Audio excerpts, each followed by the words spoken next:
Hello. Hello.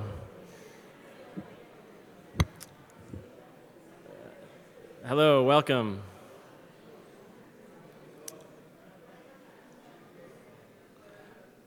All right, hello everyone. Welcome to the State of Lake Huron Conference. My name is Ed Verhamy. I am the Vice President of the International Association for Great Lakes Research. And our committee's been planning this conference for about 8 months now, so it's really great to see everyone here, to have the first round of technical talks behind us. Hopefully, folks are learning a lot of new things about Lake Huron and are talking to each other. It sounds like from the conversations at the breaks that there's a lot of talking going on, so we'll try and stay out of your way as much as we can. Please feel free to talk to any of the conference organizers about your experience today. This conference series is one of 5 that IAGLR is hosting. There's one every year on a different Great Lake. So we're really excited about this partnership and this opportunity to use the association's mission to convene about the issues affecting each Great Lake, and it's great to be here talking about Lake Huron. So we have the honor of having a drumming group here today, and I'm going to have Taylor Brook from the Saginaw Chippewa Indian Tribe introduce our drummers today.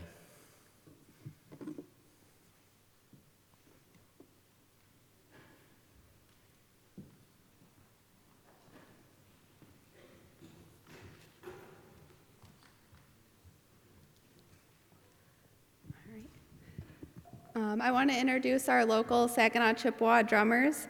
I asked Dan Jackson, who works with the tribe's 7th generation department, to do this traditional ceremony to honor Lake Huron and provide us with inspiration for our work. When I asked him, I offered sema or tobacco because that's the traditional offering when requesting a ceremony like this. So I just wanted to say miigwech, thank you for being here today.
All right, thank you. What a great welcome. Next, we have a unique opportunity to have the folks in this room connected to folks at Clarkson University. And one of the reasons that we're here today is really helping with science policy transfer. So how do we help synthesize and talk about the issues affecting the lake?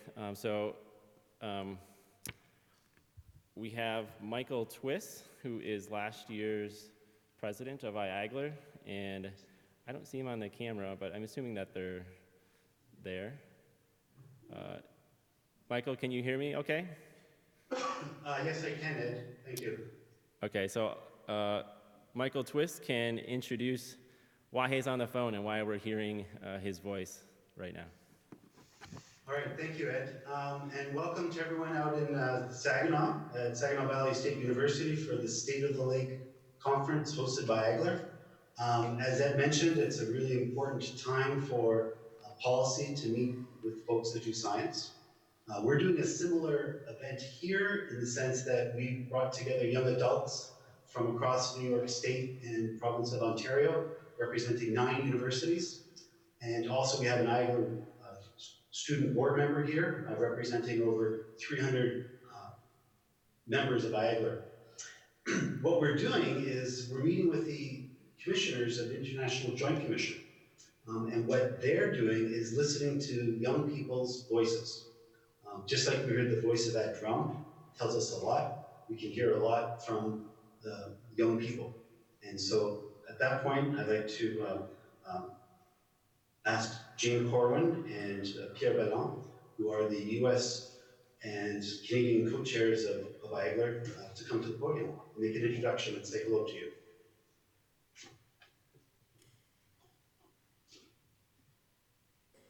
Thank you, Michael, very much. We'll have Pierre coming up too. He's wrestling with his jacket. There we go. Good, thanks. All right, well, thank you again. And Pierre, good to have you here as well. As Michael had pointed out, Pierre and I are the co-chairs of the International Joint Commission. We are a binational organization that was created by the 2 governments to help solve water disputes between our 2 countries. And we've been in existence since 1909. So clearly we're doing an excellent job at preventing those disputes. But there are 6 of us, and we have 3 of our other commissioners here. I'm going to ask them to come up and so everyone can see them. Go. We have one commissioner, Marilyn Fair, who's from Winnipeg. She's unable to join us today. She is in Western Canada, but you guys stand close. You can see. All right, great. We have here, to my left, we have Henry Lickers. Henry is a member of the Mohawk Nation, who's in Akwesasne. He is our first Indigenous commissioner in our 110-year history or so. So we are happy to have him. He's been instrumental in bringing a lot of the Indigenous nation issues forward. We have Rob Sisson, who is our Montana representative, who's also a Michigander. So he's got a lot of experience on the Great Lakes. And then we have Lance Yowie, who is from North Dakota. And from here, I'll let Pierre do the rest of the talking. Hello, everyone.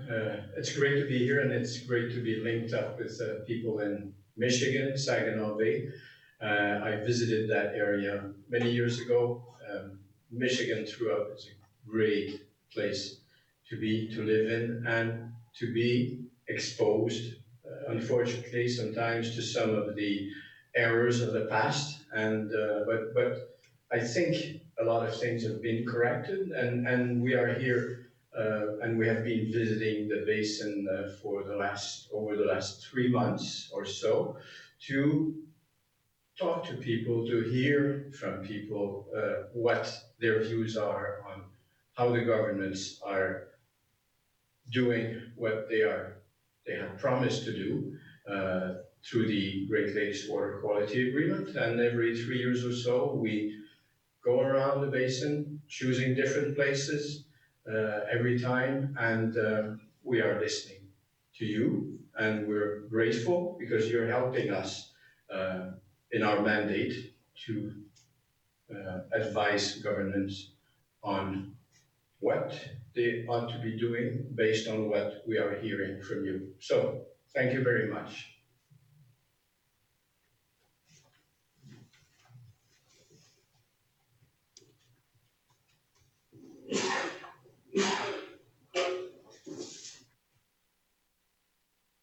Was there anything else, Michael? Is that you guys signing off then? It's covered. Yes, thank you, Ed. At this point, it's back to you, and we look forward to the first plenary presentation at the conference. Great. Thank you. So, there's about 230 folks are convened here in Saginaw. We have folks from the International Joint Commission watching us as well. So, before I introduce our plenary speaker, I just wanted to just remind folks of, again, how important their participation is here today, being able to talk about the issues affecting Lake Huron. The International Association for Great Lakes Research convenes an annual conference every year. This coming year, in June of 2020, we will be in Winnipeg. It's a conference of about 700 to 1,000 attendees, depending on where we go. And so, that's a Great Lakes-wide look at the issues affecting the Great Lakes and more on the science side. So with this State of the Lake meeting, we're really able to get down to the local level. We're able to talk to the stakeholders. We're able to talk to the mayors. We're able to talk to folks in the community that are affected by the issues that are affecting Lake Huron every day. So, the attendance here is mostly non-IAGLR members. So there's only maybe about a quarter of the folks in this room are members of IAGLR. So if anyone is interested in learning more about the association, please stop and talk to Wendy Foster. She's the business manager. She has a table. There's some copies of the journal that the association publishes. The journal is a fantastic resource for researchers and others. It just doesn't have to be science, talking about policy and economic analysis. And so if there's any folks interested in that. And there's also a contingent of IAGLR board members here as well. So the board of directors met earlier this week, and we went through a strategic planning session, really trying to understand how our organization helps convene meetings like this and have a meaningful contribution to the Great Lakes community. So I do encourage folks to become a member of IAGLR. It's a very rewarding experience. You'll get to meet people that are facing these same issues from across the Great Lakes. So that was my Paul Sibley, the current president of IAGLR, is sitting in the front row, just making sure I get the plug in for membership. So thumbs up from Paul. So our guest speaker, or our plenary speaker today, is very much in line with the theme of this conference, and how do we connect with the people that are living and that are impacted by the water quality issues and that are going to be a party to restoring and protecting this resource. So Mr. Michael Kelly is the director of the Conservation Fund. Sorry, I'm just making sure I don't mess it up. Is the director of the Conservation Fund and their Great Lakes office here in Bay City. So, we're really excited for him to talk. They held a State of the Bay conference a few weeks ago. So we're going to hear more about that. But, it's really those connections of hosting a local conference, getting people excited, telling them about what's happening, and then also being able to participate in conferences like this, where there's really specialists and experts from across the region, from across the U.S. and Canada. So with that, I'll ask Michael Kelly to come up and begin his plenary. And it looks like we have plenty of time, so feel free. Well, yeah, Michael's the only thing between us and lunch, so No pressure. No pressure. No pressure. All right, thank you. Thank you, sir. Yep.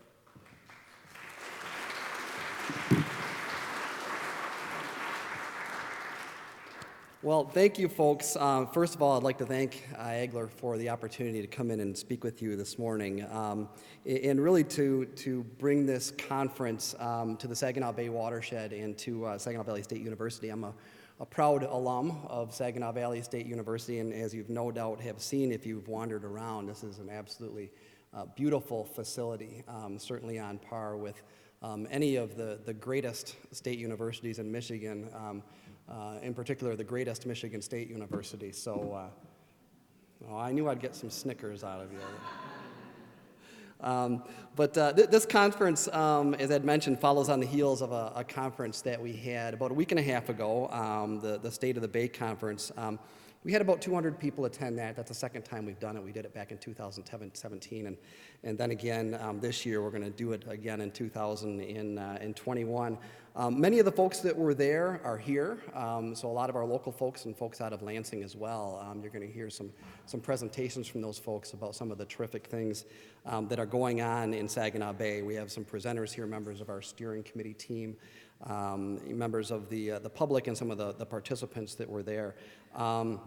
It's been a great conference to have. I mean, much like this, being able to pull people together, practitioners that are out there, getting things done on the landscape. I will tell you, it's a little intimidating coming up here after the tribal drumming ceremony. I don't think that I can compete with that very well, but the tribe has been a terrific partner in a lot of the work that we've done here. And so thank you, Taylor, and the rest of the crew that came from the tribe to be with us here this afternoon. I also know that I stand between you and a late lunch. Early on, I thought that I was going to be your speaker during lunch, and so I thought, well, I don't have to prepare as much because you'll be eating. You won't listen to half of the things I say. And now I had to go back through my presentation to make sure that every word made sense.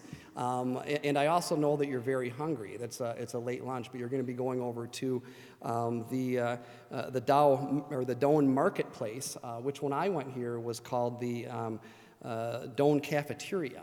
And I don't think universities even call them cafeterias anymore. I think when you go over there, you're going to find it's actually one of the greatest dining places in all of Saginaw County. It's pretty spectacular. So I'm really thrilled that you're here today talking about Lake Huron. There are some of us that have been working on Saginaw Bay issues for a long time. And it's not just Saginaw Bay, it's Lake Huron. Sometimes we think that Lake Huron gets a little forgotten, and so it's great to have a crowd here to talk about it. And I used to think it was just me, but I attended a State of the Great Lakes, it was the Great Lakes Restoration Conference in Buffalo a couple years ago, and I was in one of the sessions, and we had an agency person there that was a moderator of the session, and I was sitting in the crowd. And we talked about, yeah. One I already technical screwed note, something. web meetings, I just got to minimize this. Apologize. Okay.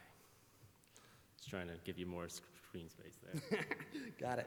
I was sitting in the crowd, and the moderator came in and talked about, how important the Great Lakes are, and, in particular, Lake Michigan and Lake Superior and Lake Erie and Lake Ontario and, especially Lake St. Clair.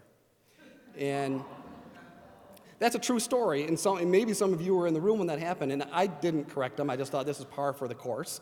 Lake Huron sometimes gets forgotten, and I dearly love Lake St. Clair. I'm a walleye and muskie fisherman, and so I'm down there a lot, and I fish for bass there. It's certainly the second greatest fishery in all of the Great Lakes, next to Saginaw Bay. But it hasn't quite replaced Lake Huron yet as a Great Lake. I hope someday it will become a Great Lake, but until it does, hopefully we can keep Lake Huron in the lexicon. Just a little commercial to begin with. I work for the Conservation Fund, which is a national nonprofit. We're based out of Washington, D.C. area. Some of you may have heard of us. Some of you probably haven't. I have an annual report here, and I have a few other ones if you're interested in taking a look at that and learning more about what we do. We're a top-rated nonprofit. We work all across the country. We're one of the only, probably the only still, nonprofits that's chartered for both land conservation and economic development. We learned early in the 1980s that conservation and economics don't have to be like two rivers that flow across the country that never meet. They can be some things that do meet, and there's lots of opportunities to do great conservation while at the same time doing great economic development. Probably our claim to fame nationally has been conservation of land, and in particular forest lands. And so at last count, we've conserved about 8 million acres in all 50 states. I have yet to be the person that gets assigned to conserve land out in Hawaii, but I am bargaining for that with some of the folks at our company right now. 96% of every dollar is devoted to programs. Just one more little thing you should know about the Conservation Fund, and maybe you've seen some of this news lately. If not, I think there's an article coming out in Forbes over the next couple of weeks. We did something pretty unique. We believe strongly that the future of land conservation is going to look a little different than it does today. It's going to be a lot more tied to working forests. Now, we certainly believe that protecting forest land for its values alone, its green infrastructure values, its ecosystem service values, is important. But we also believe that conserving forests by themselves often does not always relate to good economic developments. And forests are really important for communities. If you think about northern Minnesota, Wisconsin, the upper Midwest, the upper peninsula of Michigan, protecting these forests is really important, but it's also important to be able to harvest some of these forests. Those communities were built on these forests. And so we floated a green bond. It's one of the first ones that's ever been done. We're raising $150 million from investors to really accelerate our conservation and the economic development of some of these forests. So look for more news on that, but that's pretty innovative, something that we've never done before and really hasn't been done quite the same way anywhere else in the country. I'm going to give you just kind of an overview of the Saginaw Bay Watershed, and then we're going to dive into some of the projects that we've been working on. It's a big place where you are right now. You're in Saginaw County, which is in kind of right over here. So it's a big area. It contains all or parts of 22 counties, more than about 1.5 million people, some of the state's most important industries and richest farmland, and 7,000 miles of lakes and rivers. There's a kind of a blow up, and we're kind of right in there. Major sub-watersheds, as I said, it's big. Our biggest sub-watershed is the Tittabawassee watershed, but we also have the Flint, the Cass, Shiawassee, some other ones. And just to give you a sense of the size, this is the Caucaulin Pine watershed right here. This is where I grew up. I grew up on the Caucaulin River right here. And that's about 500 square miles. So, the sub-watersheds of the Saginaw Bay watershed in and of themselves are pretty massive. Just another graphic of the river systems. All of those rivers and waterways drain to Saginaw Bay. I know I'm preaching to the choir. You all know what a watershed is, but my point is this one's a big one. And you also may or may not know that the Saginaw River and Saginaw Bay are one of the areas of concern, one of the 41 across the Great Lakes on both sides of the border. And you'll probably also know that you can become an area of concern by having one or more of a beneficial use impairments. And so we were listed an area of concern in the early 1980s because we had a few of these. So we had restrictions on fish and wildlife consumption, we had restrictions on dredging activities, and we had loss of fish and wildlife habitat. But we also have degradation of benthos, tainting of fish and wildlife flavor, degradation of aesthetics, degradation of fish and wildlife population, and if that weren't enough, we have drinking water restrictions or taste and odor problems, eutrophication of undesirable algae, degradation of phytoplankton and zooplankton, bird or animal deformities or reproductive problems. Anybody want me to stop yet? And then finally, beach closings. Yes, we are the record holder for area of concern beneficial use impairments. Of the 14, we started with 12. Now we've been lucky enough, we've been able to remove a few of them, due in large part to a tremendous work that groups are doing across the watershed. Certainly the GLRI funding that's gone into a ton of projects here has been extraordinarily helpful. And so we've been able to remove tainting of fish and wildlife flavor, drinking water restrictions, and loss of fish and wildlife habitat. But really looking at those are kind of the low-hanging fruit, all right? So we're working on the rest of them. There's a map of the entire area of concern, so it's all of Saginaw Bay, and then the lower part of the Saginaw River. So if there's one thing that we've done really well around here in this blue-collar community or the communities around here, it's been pollution. But at the same time, it's given a lot of groups opportunities to do some really good stuff to fix it, and certainly a lot of those groups are represented here today. One of the things that we funded early on through our Saginaw Bay project was a Measures of Success document, which addressed, once you're on the BUI list, how do you get off it? There was never really any good direction to do that, and so our watershed was one of the first ones to kind of put together a roadmap on how to do that. SaginawBayWin.org, these documents, you can find them on there. So our Saginaw Bay Watershed Initiative project, and I'll just refer to it as WIN, is a really unique coalition of groups that has come together with a focus on sustainability. It's a voluntary association. It's not a nonprofit. We operate it out of the Conservation Fund's office. It's truly a network that focuses on areas such as land use and water resources, wildlife habitat, regional marketing, and agriculture. And it's really designed not to compete with groups that are out there, but to facilitate their work, looking at these indigenous groups that are working in trying to make them more effective. Probably our claim to fame is that we have a coalition of 12 foundation and corporate partners that have come together that provide money to us every year that we then re-grant to projects. And so we funded over 300 projects to the tune of about $8 million, I think it has been, over the past 19 years. I want to talk to you today about some of our key focus areas: education, access, and restoration. We're going to get into a lot of pictures here because I know you guys have been looking at data and graphs and all of that fun stuff this morning, which is very important, but I thought you'd also like to see some things that are getting done on the ground here in the Saginaw Bay Watershed. Just a few of the projects that we're funding right now that might have an interest to you, and hopefully we can talk afterwards, and if some of these spark some ideas and you want to take them back to your community, I can certainly provide some information on how to do that. Education has been big, education about our natural resources, because we know that if people don't understand our natural resources, they're not going to care for them. So providing funding for greenways and outreach materials for natural resource areas.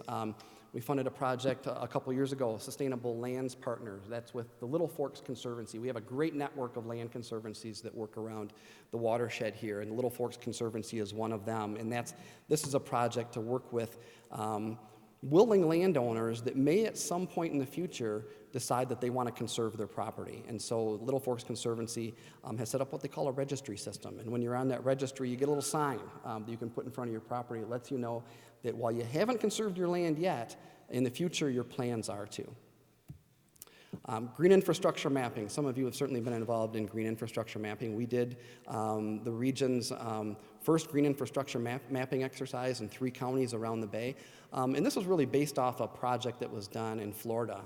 And the project in Florida was one of the first green infrastructure projects done in the country that said, if the endangered Florida panther wants to get from one side of the state to the other, how does it do that without getting hit on I-75 or walking through somebody's backyard? Because the last thing you want in your backyard is a panther.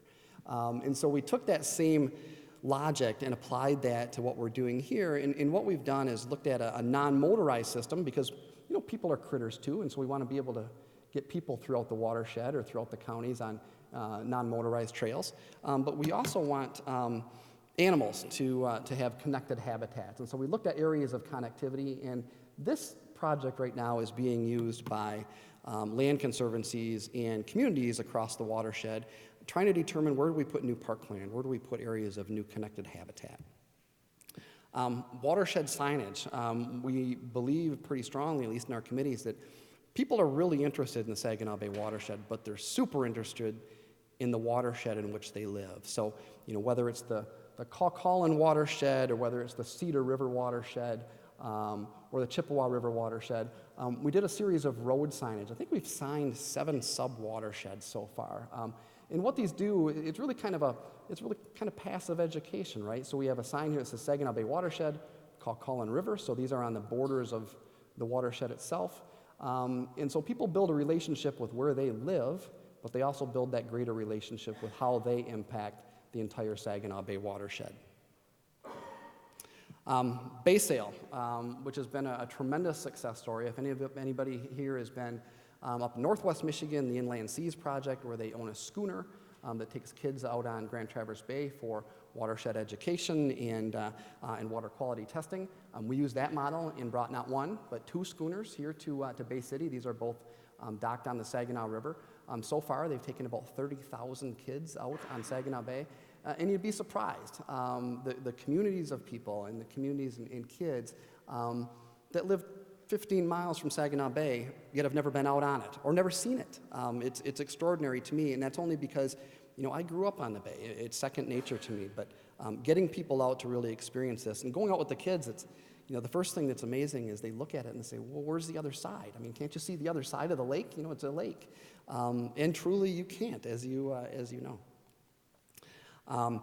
Access has been something else that we've really promoted here in the Saginaw Bay Watershed, going back to that theme of getting people out there and getting them on the water.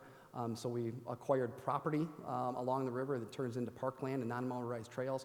We provided opportunities for people of all abilities to get out on rivers. I think that we've funded 10 all-access launches on some of our major rivers, and then additional launches themselves and trail systems. This is a trail that's being built out at Shiawassee National Wildlife Refuge.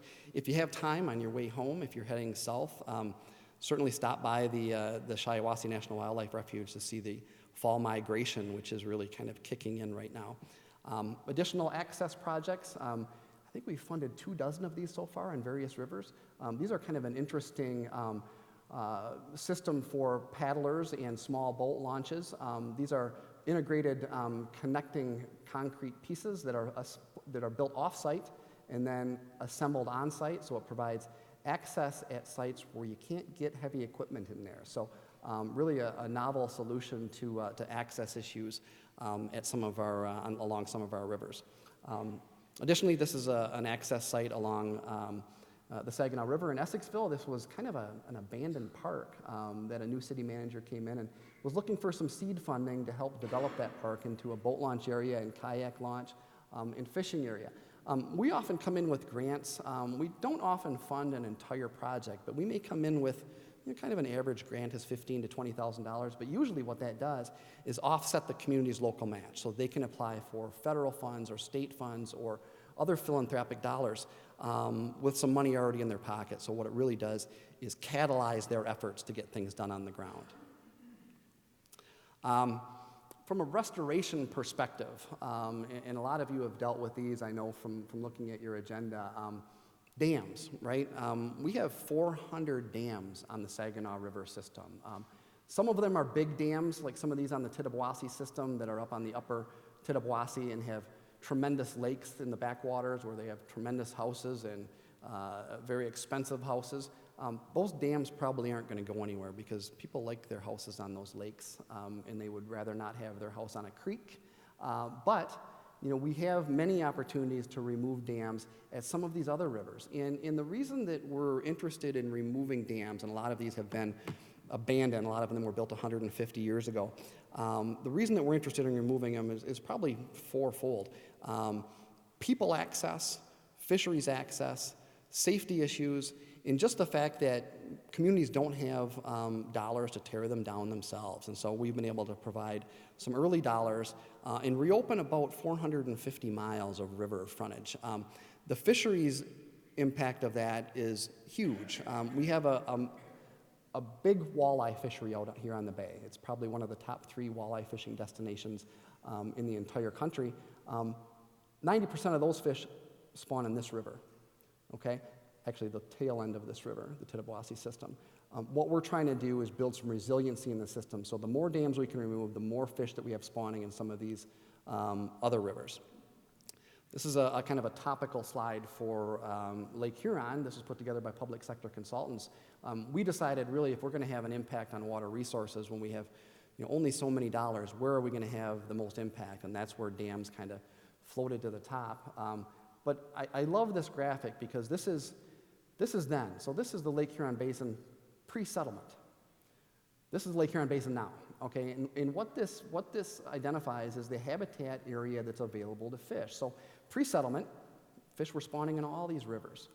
Post-settlement, all these rivers are dammed, all right? So you can see why we sometimes have fish population issues is because they just simply can't get to where they used to go.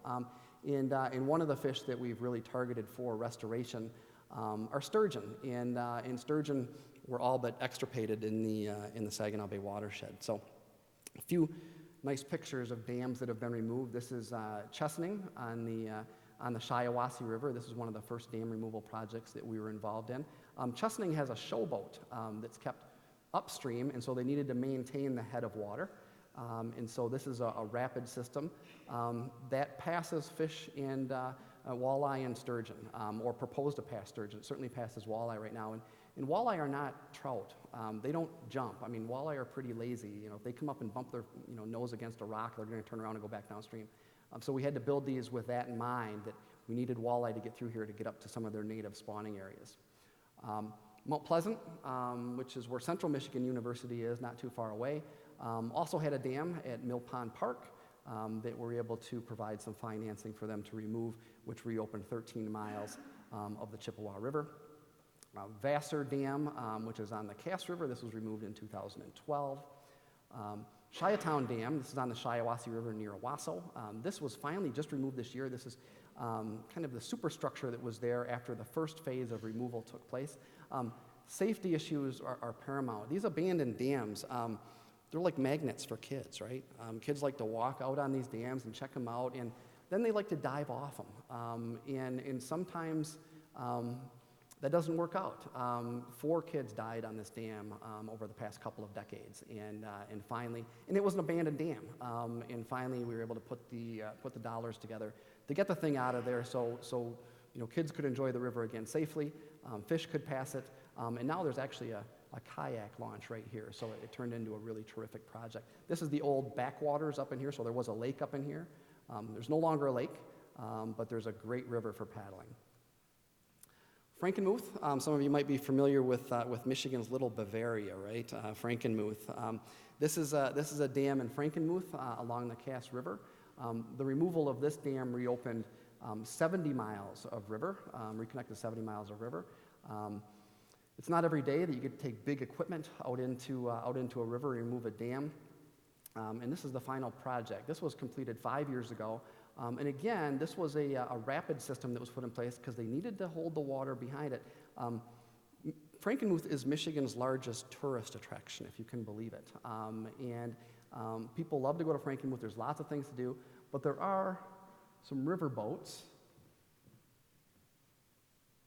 One of them's right there. And so there's a privately run riverboat system there. And if you just remove the dam, which I think in most cases we'd like to do, the riverboat system goes out of business. And so we're able to make arrangements for fish to both pass and kayaks and canoes to both pass while simultaneously keeping that head of water up where the riverboats are. Cedar River Watershed, another one of our signed projects here. Cedar River is a really small river, kind of up in the northwest portion of the watershed, but the thing that's really significant about it is it's the Saginaw River watershed's only blue ribbon trout stream. This is generally a warm water system. We have this little pocket of cold water trout stream and blue ribbon at that, so it's a very significant trout stream. And there was a dam on it. People wondered why there were no trout upstream of these certain properties. And I showed you the map earlier. This dam wasn't even on the map. This was a dam that was built by a farmer years ago to help control water on their property. And we have a feeling that there are lots more of these dams. And so we worked with great partner Huron Pines to help remove that dam, provided some funding to them to make that happen. And then they use that to leverage some GLRI funding and some additional funding as well. Sturgeon. Everybody likes to talk about sturgeon. This has been pretty exciting around here. So I talked about dams and some of the restoration projects that we've done. And a lot of them have been done with the assumption that someday we'd try to bring sturgeon back. Sturgeon are kind of that highlight species that we've been looking for. And sturgeon are caught every now and then out in the Saginaw River or in commercial nets out in Saginaw Bay, but they're all big fish. They're all old fish. There is no literature available that has record of anybody catching a juvenile sturgeon, a young sturgeon. So the sturgeon that are caught out there are 60, 70, 80 years old. And we thought if we can remove some of these barriers to habitat, we can start restoring the sturgeon population. So with a broad partnership that included the DNR, the Fish and Wildlife Service, Sea Grant, Michigan State University, and some others, we were able to begin the reestablishment of the sturgeon population 2 years ago. These are numbers from 2018. This year we planted another 1,000 sturgeon in 4 rivers, the Flint, the Cass, the Shiawassee, and the Tittabawassee. People love sturgeon. You know, we have put together some major events where we brought people out to the rivers to help us reintroduce sturgeon. You know, people invariably say, wow, these sturgeon, they're like dinosaurs. And I said, you know, they've been around for 130 million years. These are dinosaurs. You know, these are the real thing. And, you know, they were there when the woolly mammoth was walking around campus out here, or Tyrannosaurus rex was around. And so how often do you get an opportunity to come out and touch a real dinosaur? And every event that we have, the public just shows up in droves, and they love it. We also have a new program, the Sturgeon in the Classroom project. We have 3 classrooms in the Saginaw Bay Watershed, Western High School in Auburn, St. Lorenz in Frankenmuth, and a middle school in Saginaw Township, White Pine Middle School, that all have sturgeon in the classroom. They adopt them, they keep them through the spring, and then release them near summer. So they're actually getting their sturgeon in a couple weeks for the next round. There are only 15 sturgeon available for classrooms statewide, and we have 3 of them at schools here. This is a great picture. Thanks to Michigan Sea Grant for capturing this. We did a sturgeon event, release event in Flint, on the Flint River, and as you know, the Flint River has not gotten a lot of good publicity lately. But this was a great opportunity to get people to the Flint River to release a threatened species into the Flint River. And you might recognize this lady. This is Mayor Karen Weaver of the city of Flint that came down to help us release sturgeon. It was a terrific day. Just some of the other materials that we put together to promote it. You're probably not going to see it from there, but a huge partnership of organizations has come together to both support the sturgeon restoration and show up at these events and really promote them. Each one of these events on each of the 4 rivers has a local partner, usually a watershed organization that is taking the lead. We also have a Saginaw Bay Sturgeon Restoration website, so you can go there at saginawbaysturgeon.org and learn more about the project. And Megan Goss is out there. It's dark out there. Where are you at, Megan? There she is right there. So Megan is my partner in crime from Sea Grant on the Sturgeon project, at least the local piece of it, and helps us with the website. And she told me I couldn't come up here unless I could try to shake you down for a t-shirt. These are available on the website. So if you're interested in a Saginaw Bay Sturgeon t-shirt, but the really cool thing is, if you know sturgeon, they have those scoots on the back, so you get the scoots on the back. So go to saginawbaysturgeon.org and you can order your own official shirt and learn more about that project. I also want you to meet Blake Smith. So Blake is a 14-year-old, was fishing in Zilwaukee through the ice on the Saginaw River last year for walleye and pulled up a sturgeon. So the beauty of it is, in this time, everybody has a cell phone with them with the camera. And so Blake's brother was able to take a picture of him. And what Blake didn't know is this is the first juvenile sturgeon ever caught on record in the Saginaw River system.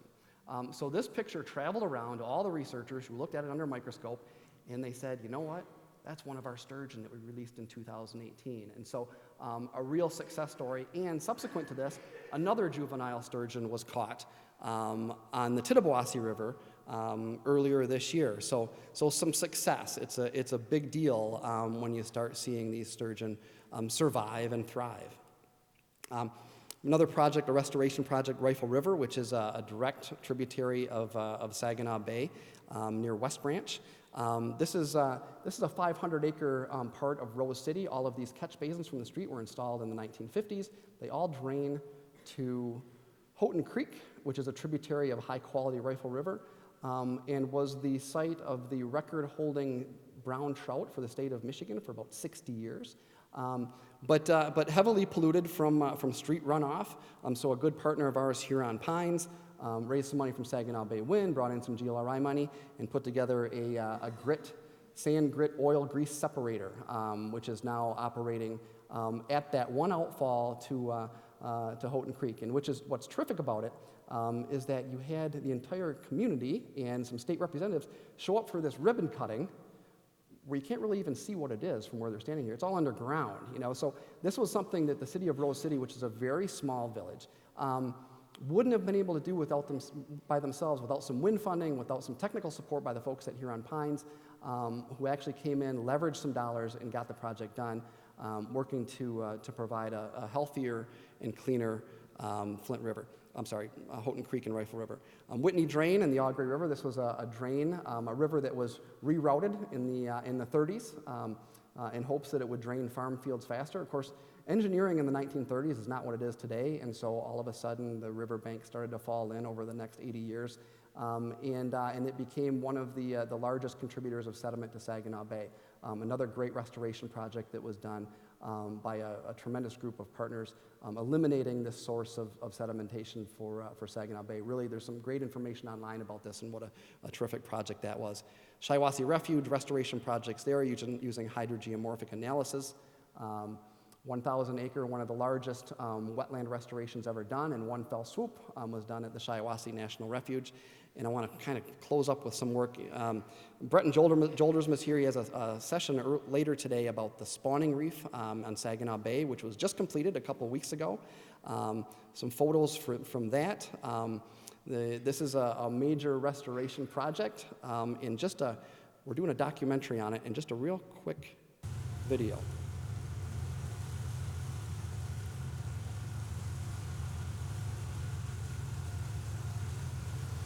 27,000 tons of aggregate. About 40 loads were taken out to Saginaw Bay.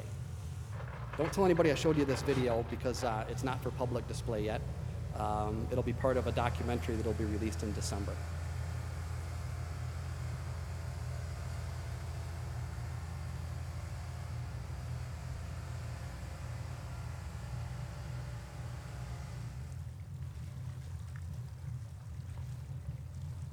To see more about that project, go to Bretton's session later today and you can learn more.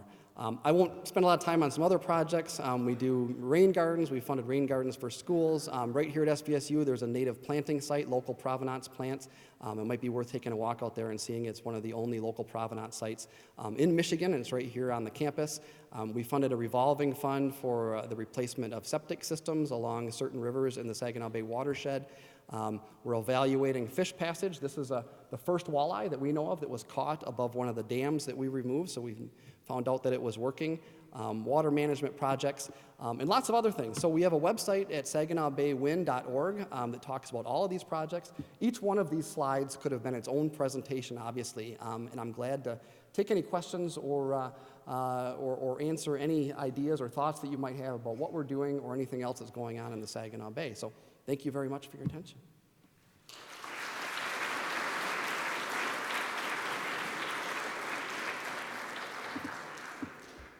Test, test. Are there any questions?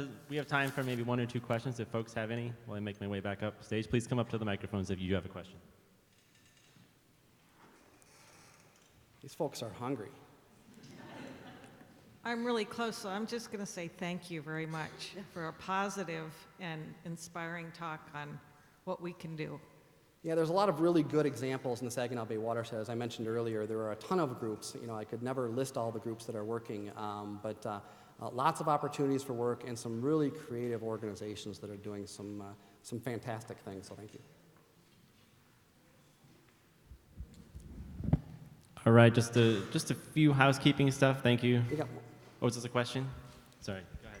Is your ultimate goal to remove every dam in the watershed, or is there some kind of criteria that you use to decide whether they retain them or remove them?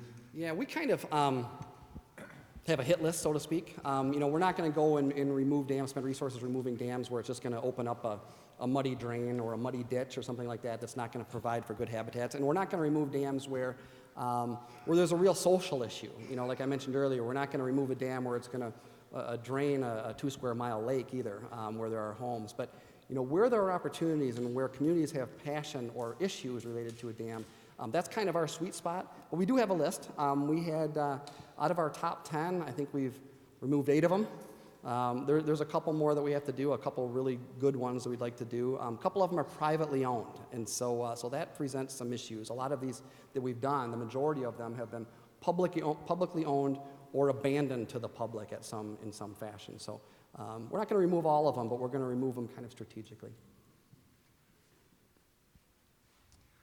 All right, let's thank our plenary speaker one more time. Thank you. Thank you.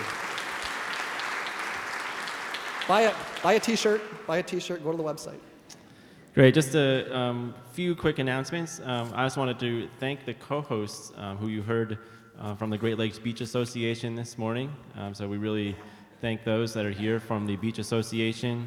And I also want to thank the Council of the Great Lakes Region, who's also acting as a co-host. So we'll hear more from Mark Fisher tomorrow. In your program is also the list of sponsors who have contributed to offset the cost of this sponsor or of this conference. We really wanted to thank them as well: Environment and Climate Change Canada, the International Joint Commission, the US EPA, Limnotech, the Great Lakes Fisheries Commission, and the Saginaw Valley State University Saginaw Bay Environmental Studies Institute.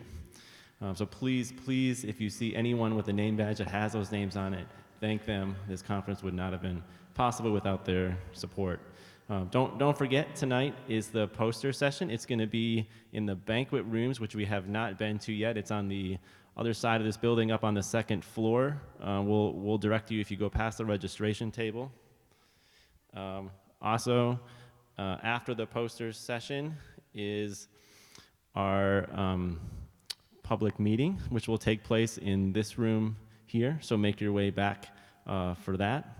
And then tomorrow we have our movie night and also a pizza open bar and mini wrap up for folks. There's also still room on the field trips for Friday. If anyone still wants to sign up, please stop at the registration table. And most importantly, lunch. Your lunch tickets are in your name badge, and just follow the crowd that way. Did I miss any important announcements? Anybody? Good? All right, thank you. And we're reconvening back at 2 p.m., so about an hour or so for lunch.